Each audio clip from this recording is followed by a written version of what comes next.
Hello everyone. First of all, I would like to thank the After Sales Guru for giving me the opportunity to record this episode. Today, we are going to explain finance for non-finance people, such as service and parts managers. All business decisions ultimately impact the bottom line or profitability of the company, either directly or indirectly affecting the core business, which is to create wealth. We often hear this expressed as return on investment, which we will talk later on in this episode. Financial statements. Why do we love financial statement?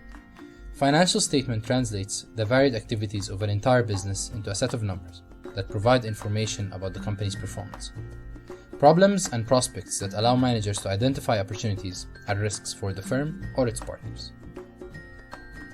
Before we start talking about the three basic activities, remember, goals create value.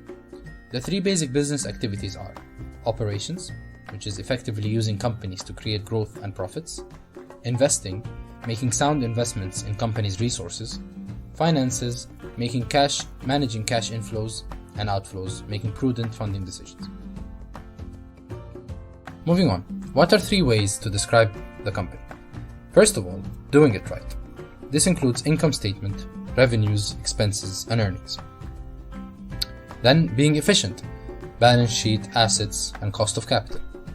And affording it. Cash flow statement, liquidity, source of cash, can we afford it? Financial statements. All business decisions ultimately impact the bottom line or profitability of the company, either directly or indirectly affecting the core purpose of the business, which is to create wealth. Strategic planning sets the overall direction of the company. Marketing focuses on effectiveness in the marketplace. Operations concentrates on efficiencies, while finance monitors and measures results in hard numbers. We often hear this expressed as return on investments. Return on investments. This needs to be qualified because the investment can mean different things for different people. For example, an owner may look at their investment as equity and so be interested in return on equity.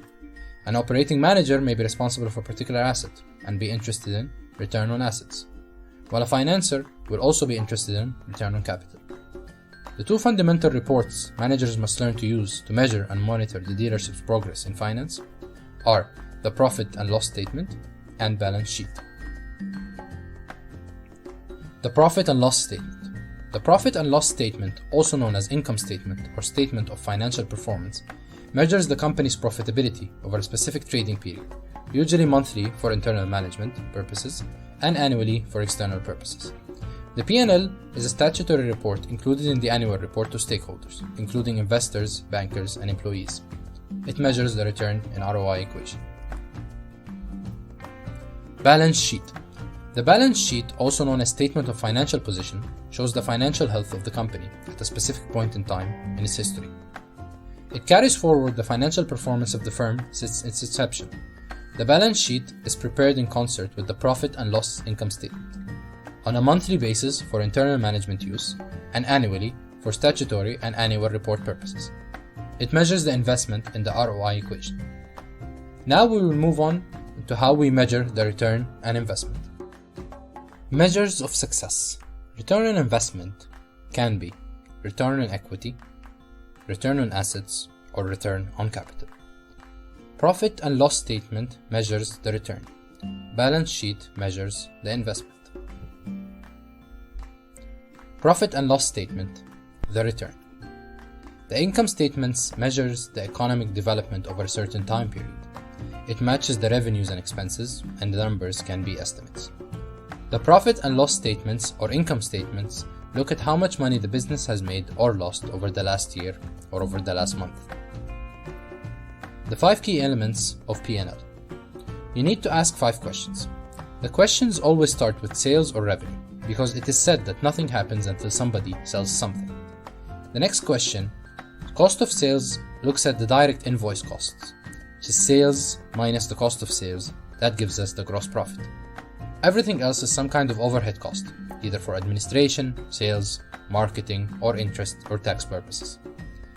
These we group together as other expenses. Gross profit minus other expenses then gives us the net profit generated by our business. The $10 profit belongs to the owner or shareholders of the business, and it will be transferred to the closing balance sheet as $10 increase on the asset side and $10 increase on the liabilities side as an increase in equity via returned earnings. This transfer to the balance sheet will be illustrated later. Balance sheet, the investment. Company's assets, liabilities, and equity at a specific point in time. It shows the value of the company assets and how we finance these assets. The balance sheet shows the position at the end of each month or end of each financial year. The balance sheet also looks at what the company owns and shows what it owes to all providers of funds. The equity component, which is owed to the owners, represents the net worth of the company owner at any instant of time. The 5 key elements of the balance sheet, they are current assets, which are assets that will be converted into cash in the short term or current trading year. Fixed assets, assets that are needed to run the business over the long term. Current liabilities, which are liabilities payable in the current financial year. And non-current liabilities, liabilities payable later than the short term or current financial year. Finally, take a look at the accounting equation, which is assets equals liability plus equity.